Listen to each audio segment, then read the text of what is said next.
for now, I'll stay right here where I belong. You have an amazing opportunity, young generation, to rise above and be proud of the choices you're making and get out of a codependent culture and be responsible for you and work harder in your life than anyone else ever will. What do you want? What do you want out of your life? Where do you want to go? If no one else will fight, I'll be the one. I'll be the one to step into their world. I'll be the one to walk with them. And I mean it more than you'll ever know. Some people will ghost you, well then maybe they're not real friends. At some point in time in your life, you are gonna have to come face to face with yourself. Next time I'm getting it right. Will you believe me if I say this is the last time? And then she points at me and she goes, there's greatness inside of you. Sometimes we need people to believe things for us until we can believe it for ourselves. Because I look at what I'm doing now and it's not lining up with what they said I couldn't do. And now I'm doing everything that people said I couldn't do. Because now I travel the world and I share my story. Next time I'll get it right. But for now I'll stay right here where I belong. And by the time I was 26, I was sitting in 30-day inpatient treatment for alcohol. My family wanted nothing to do with me, couldn't hold a job. I was codependent, all because I thought I could get away with it. I should probably have about 10 DUIs, I only have 2. My last one was June 24, 2010. That was the DUI that changed my life. For it to hurt more, to stay the same. When I get through this storm, I'll find it on my own. And I'll mean it more than you'll ever know. And so I'm going to talk about connection and belonging. We're looking for a place to belong where someone can come out and say, hey, we want you here. I want you here. We want you around. We say we live in such a connected world. If that's the case, if we really say we're more connected, then why is everybody more depressed? There's no dumb kid, there's no worthless kid. There's only kids that have been starved of love and have been wounded so badly, we're just looking for a place to lay. We can't change the history, but we can help shape their future. Next time I'm getting it right. Take one thing that you want to focus on to overcome in your life. Take one thing at a time and walk through the process. The process is only a process if one stays in it. If you don't stay in the process, then it's no longer a process. So anyway, man, I love what you said. So say what you were just saying. Like I wanna hear what you were saying. Why don't you pull up, man? Pull up to the microphone real quick. You know what I'm saying? You can move your seat up more. Yeah, so we're talking about respect and not just respect, but connection. Yeah. And being able to be involved in a place of non-apathy, right? Yeah. Yeah. Whether it's a parent to a child or a student to a teacher or Students to students, yeah, that. manager to, to colleague or whatever the case is. But showing up in a way that you're not trying to gain just their respect, but you're trying to know who they are as a person. Yes. And for them to understand love and connection and trust. And so it goes, apathy goes beyond, moving past apathy goes beyond just, showing up I'm creating these events. I'm taking my kids out for the sake of taking my kids out because they've whined about it or they've asked me about it. But it's showing up in a way of, hey, I want to know you. Yeah. I want to know a little bit more about who you are as a person. And it goes to this place of connection. And what that builds is actual trust. It builds relationship. It builds respect to you. But that's not the purpose of it, right? Yeah. But it builds this mutual respect one to another that goes beyond just you showing up being the hero to your own story. That's good. But they see you as the hero. Yeah. And you see them as the hero. Sure. So in my experience with my kids, for instance, they can say, hey, Dad, I want to go out on a date night. I want to do something with you, right? And I can go and take them to Chick-fil-A and we can have an ice cream and we can have our spicy chicken sandwich, because we live, a couple blocks away. It's not bad. Not bragging or anything. And then it goes from just taking them out, sitting down, pulling out my phone, looking at my phone, scrolling through Instagram, whatever, and they're just sitting there to saying, hey, tell me about your life. What are you happy about? You know? And so it does take a little bit of effort, and sometimes it can be a little uncomfortable, to be honest about it. You know, you can be in those situations of becoming non-apathetic. You can be, it can feel uncomfortable. You can feel, I don't know what to say. I don't know how to connect. I don't know what that looks like. But you start asking the questions, and they start talking. You know, a buddy of mine, he was actually a really good friend of the family, and he said one of the things that I learned early on is that when I speak less and I listen more, I gain a level of trust from the individual that I've never had before. Because they feel comfortable, because they can talk, because now they feel connected to me. And so what's funny is he says, I have all of these people that come up to me and they view me as friends. They view me as like, you know, lifelong friends. And all they did was talk. Sure. All they did was talk. And I allowed space for them to actually have that place to communicate and to connect. Yeah. And so I thought that was really good. And I've always kind of taken that approach of, hey, I want to become non-apathetic in a place of just getting to know someone. I'm going to ask the questions. Being curious. You know, and it's crazy. I want to keep this rolling. This is good. Like, here's the thing.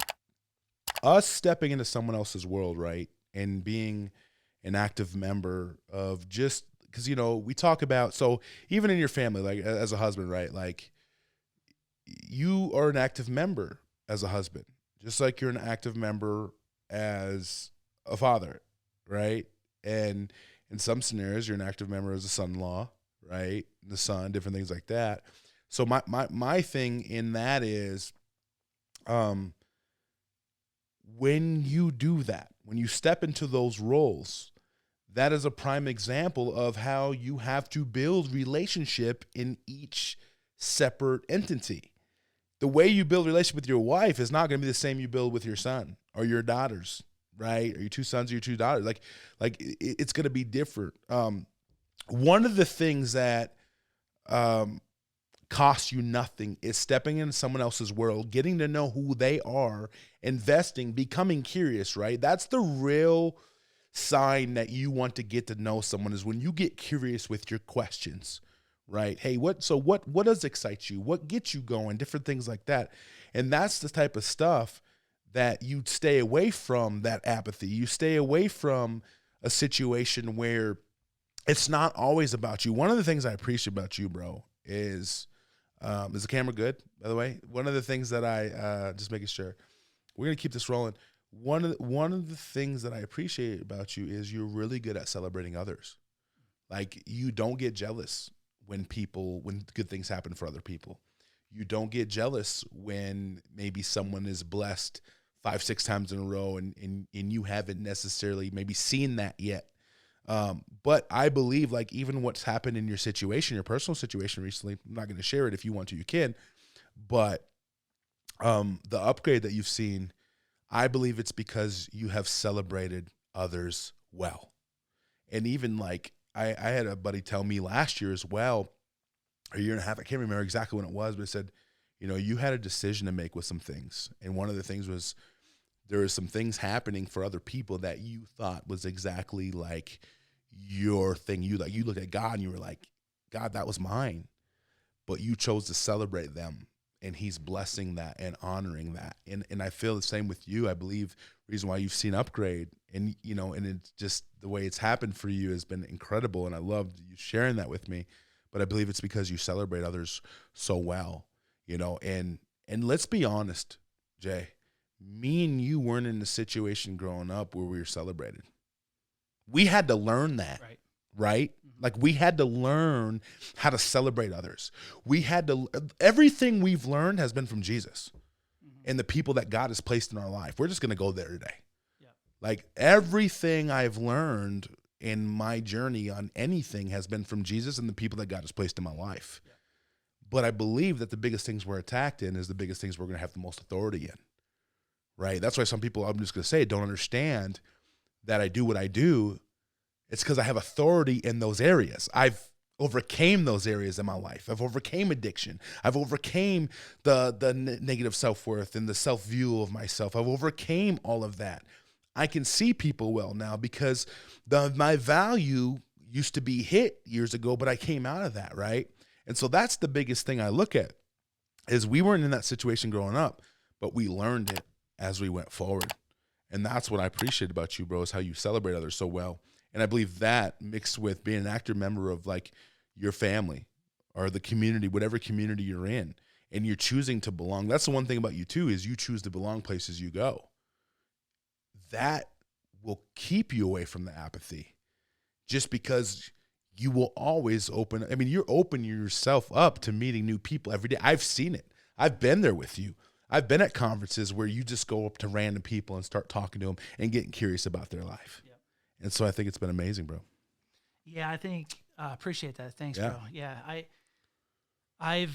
I've seen the need for encouragement. Sure. Not just in my personal life, but in other people's lives, and that a little bit of encouragement is that thing that can either, make them great.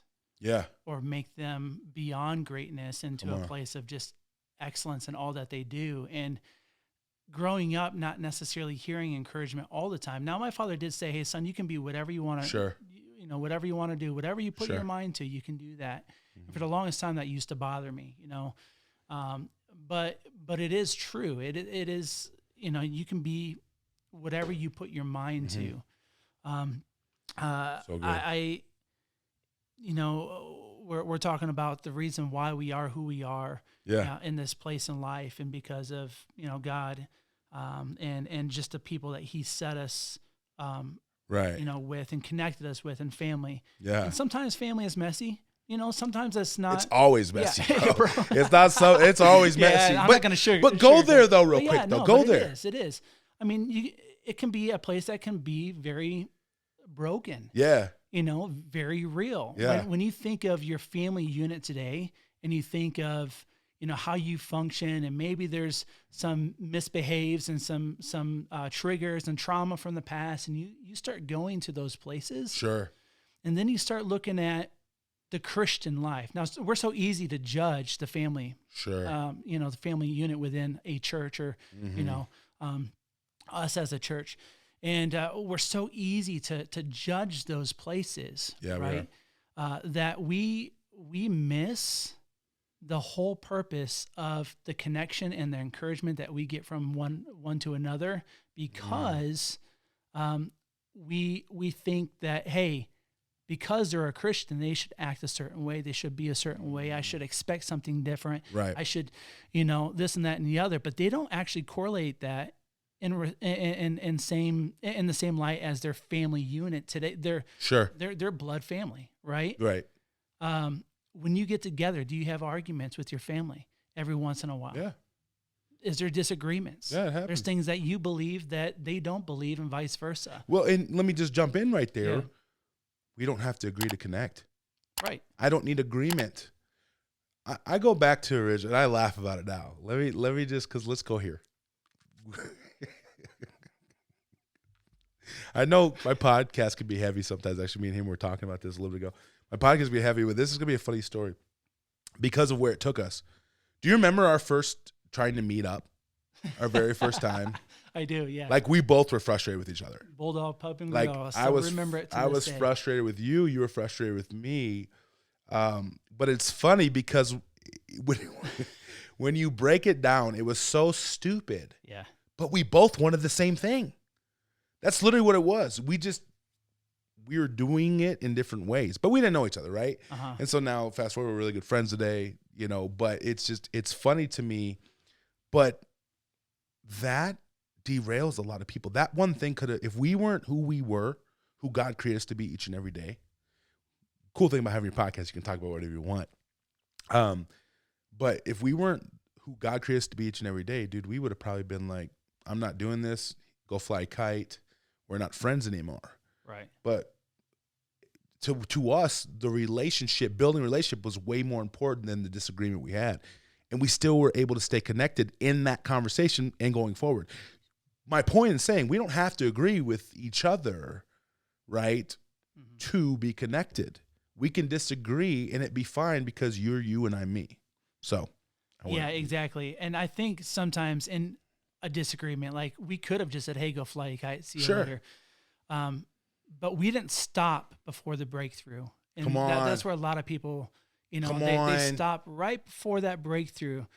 Talking through hard things is one of the, well, Ooh, let's go here. it's one of, I mean, it's one of the most Come heart-wrenching things. No one Yeah. ever wants to deal with their pain. They don't want to talk about it. They Right. don't want to expose themselves to a place of vulnerability. Right. I think when you do that and you put your heart and you wear your heart on your sleeve, Yep. it's so easy right before that breakthrough, right before you're about to hit connection. A lot of people quit. They they throw in the towel and they said, "I'm done. You go Yeah. your way, I go my way." That's Yeah. it. That's how it is. Yep. That's what it. You're right. There's a reason why, you know, there's that saying, "Iron sharpens iron." You know, and it takes that friction over time to get to that place of being sharp, one to another. Yeah. Double-edged sword Yeah. that can withstand, and so on and so forth. Yeah. So It's good. there's that scripture that says, "Encourage one another daily." Come on. You know, and I think that's super important. And if you think about the words that you speak on a day-to-day basis, how many of those are complaints and negative arguments and frustrations or ideas that you have in your mind, expectations that are not met, Not spoken. not spoken, so on and so forth, Yeah. right? But when you take a negative thought and you turn it around into a positive light, Yes. to encourage, Come on. it transforms the dynamic of that conversation. Not only that, but it actually builds connection. And so there's that scripture that says, "This is not the time to pull away and neglect meeting together, as some have formed the habit of doing. In fact, we should come together even more frequently, eager to encourage and urge each other onward as we anticipate that day dawning." And so we have this hope in us, Dude. and it's to continue to meet together, make it a priority. Come on. Sometimes I know for me, I have 4 kids. I Yeah. have a dog. I decided that 4 kids wasn't enough. We wanted to bring a dog into the Right. to the mix. It's kind of a funny, you know, situation. And Sure. you know, our kids' ages range from 13 downward to 6, 7 years old. Yep.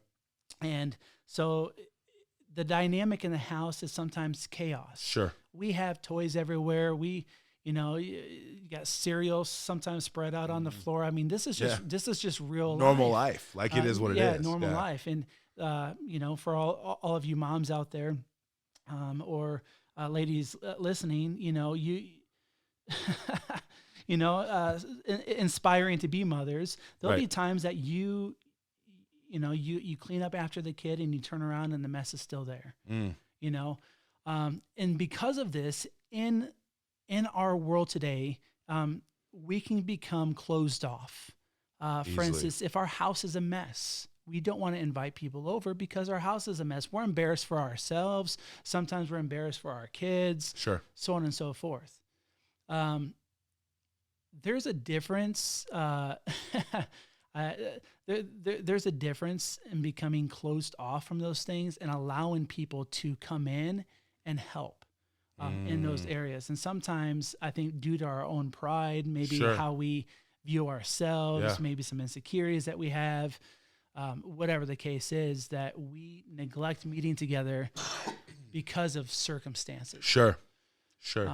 Because of how we feel about ourselves, because we don't look cleaned up on the outside, because we don't feel cleaned up on the inside, because all of those things that we can have that excuse of neglecting and apathy, bringing it Yeah. back around Yeah. to not There you go. actually meeting together or finding a place of connection. So, Dude, it's so good. And here's what's crazy is like, you know, back to the family unit, right? Like not having your needs met in the family unit, but it's one of those situations where even going back to the beginning, one of the biggest things that's an attack right now is the ability for you to be who you are within a community.